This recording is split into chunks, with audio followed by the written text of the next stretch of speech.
Every day, Sean Combs walks into federal court in a sweater and slacks and listens to testimony about his freak-offs and alleged criminal, violent behavior. And as he listens to this and is fighting for his life, there are people in court supporting him. On the first day of his trial, many of Combs' family members were there. His daughters and his mother, Janice Combs, she was also there. His sons were also in court. And there's one person who's been at every court appearance for Sean Combs, and he's also attending the trial each day. He's Combs' best friend, Charlucci Finney. I'm a father of two daughters, right? So I wouldn't be here wearing this shirt if I've ever saw any one of my friends, especially him, hit a woman. And it would never happen in front of me. And I've never seen it, never heard it. And seeing it, yeah, it was a lot to take in, but I knew that wasn't him. It looked like, like I was saying, drug-induced, high, or whatever you want to call it. But that's not the Sean that I know. Now, Finney contends Combs and Cassie were just in a toxic relationship marked by domestic violence, not sex trafficking. And he called the freak-offs consensual. Diddy just lost big in court. And this time it wasn't a minor detail or a procedural delay. This time it was Cassie on the stand under oath telling the truth that had been buried for years. The courtroom wasn't ready, the media wasn't ready. And Diddy looked like he was watching everything. He built shatter piece by piece, word by word. It started quietly. Cassie took the stand, steady, composed, but the second she opened her mouth, the silence turned. Electric. She didn't hold back. There were no euphemisms, no vague suggestions. She spoke in details, dates, places, emotions, names, and the jury, Diddy, just suffered a massive blow in court. And this time, it wasn't some small procedural hiccup. This was different. Cassie took the stand under oath and finally spoke the truth that had been buried in silence for years. Ventura officially broke up in 2018, but by this point, if you've been following this trial, you know how toxic and tumultuous this relationship was. It was on again, off again, officially ending in 2018, but for a period of time, Cassie was talking with Kid Cudi. Cassie testified at the start of the trial that her claims of abuse by Combs went on for years. She detailed about what went on during these so-called freak-offs. These are central to the government's case. Combs' trial is expected to last another month at least. He's charged with racketeering, sex trafficking by force, and transportation to engage in prostitution. He has pleaded not guilty. Joining us now is former Assistant U.S. Attorney for the Eastern and Southern District of New York, where this case is being tried, Barrett Berger. Thank you for taking the time to be with us here on Law and Crime. There's been a lot of talk about Sean Combs' drug use over the past couple of days. What stands out to you in that testimony? Yeah, I mean, I think this is actually turned into a pretty central part of the prosecution's case. So the allegations that make the drug use particularly relevant are that this is one way that Combs exerted control over both Cassie Ventura and potentially other victims as well. We haven't heard from them yet.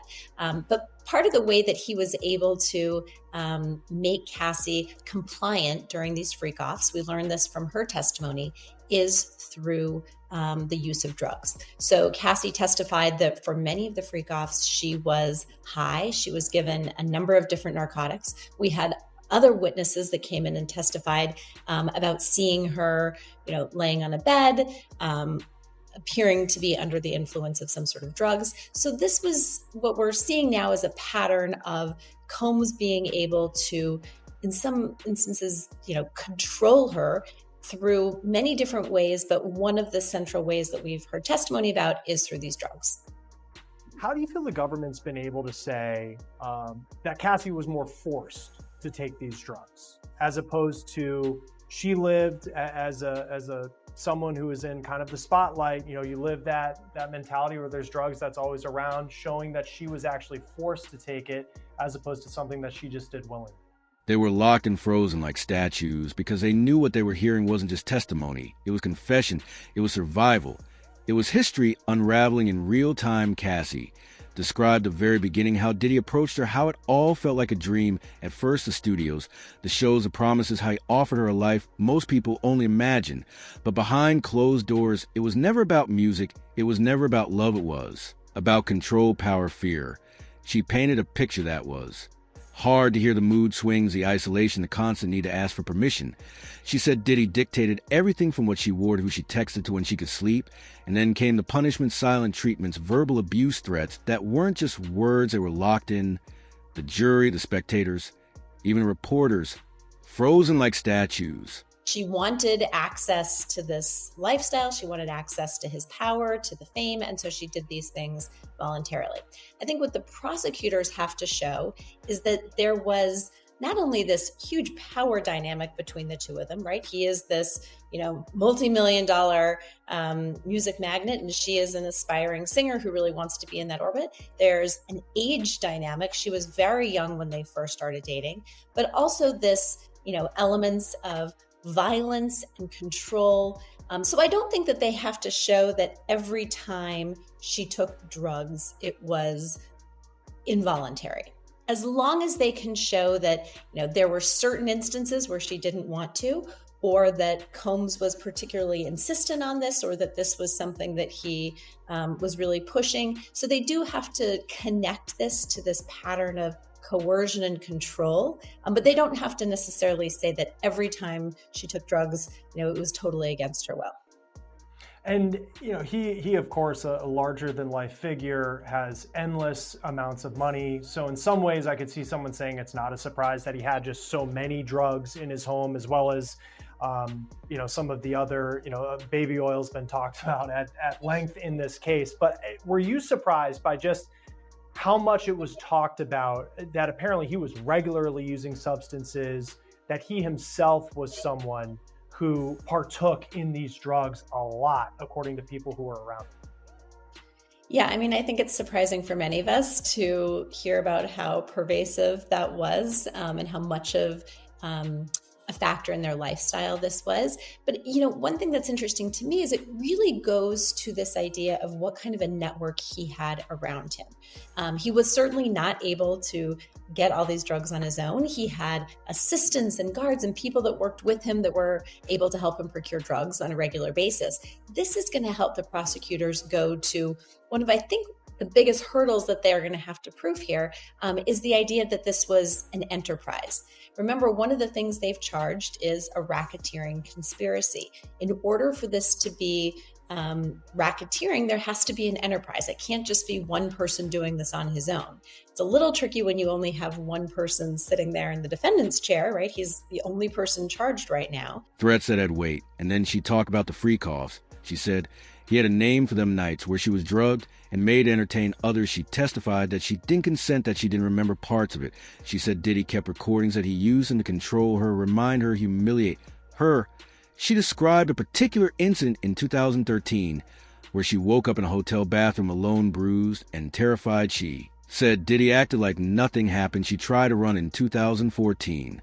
Again in 2016 each time. She said he found her not directly, but through others. He'd send someone to check in, where she'd get a random call reminding her she had signed NDAs, or her accounts would be locked. She said she lived in fear not of being alone, but of being found in the courtroom hung on every word, people's sudden twist. The evidence that shook the room leaned forward. Reporters stopped typing. Just listening, the judge didn't interrupt once. The threats, Cassie said, weren't empty. They carried real weight. Then came the most disturbing part of her testimony. Powder, for example, drugs that you would assume are not legal, but then there's prescription drugs that he was able to get. And typically for folks that aren't music moguls, your doctor's not going to give you that amount of certain drugs. Cassie's testimony, from what we've heard from our reporter in the courtroom, it was incredibly raw, it was incredibly emotional. She's been described by many as the star witness in this case.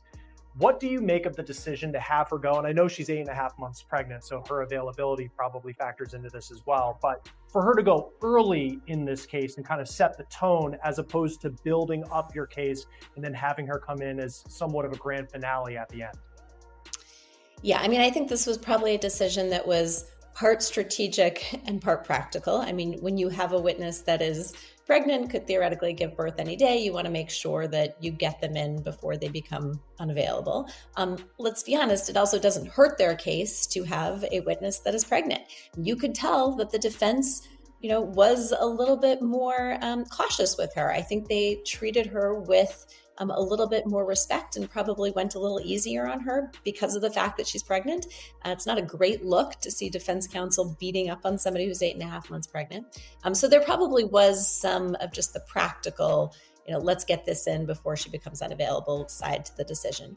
But also, when I was a prosecutor, we always you want to start strong and you want to end strong. Anything that's kind of boring, troublesome, you kind of want to bury in the middle of your case. For them, Cassie's a really important witness because she can speak to, this many years of what happened during this racketeering conspiracy. She was there, with Combs and a part of his life throughout, most of the charged time period. And she can speak to a lot of the, various racketeering incidents that have been charged, but she can also give a very good overview of what he was like as a person. She testifies about the abuse. She testifies about the coercion. Through her, they're able to show this video, the CNN video showing his abuse in the hotel room. So I think she was a really important witness. I really can't imagine. She had photos to a bruise on her arm, a busted lip, dates, times, even medical receipts the defense objected, claimed the images were edited. The judge allowed them. Experts verified metadata. They were real. The air in the courtroom was heavy. Not just because of what was being said, but because of how it was being said. Cassie spoke with the clarity and calm of someone who had rehearsed this testimony in her mind for over a decade. She didn't cry much, only once, when she spoke about her parents. She said she lied to them for years, told them she was happy, told them she was just busy. Her voice cracked as she described a moment when her mother called, and she couldn't answer because she was locked in a room, cry on the floor. Then the evidence came. Emails, voicemails, screenshots of text messages where Diddy apologized, blamed stress, begged for forgiveness, promised a change, and then repeated the cycle all over again. Point one voice message shook the room.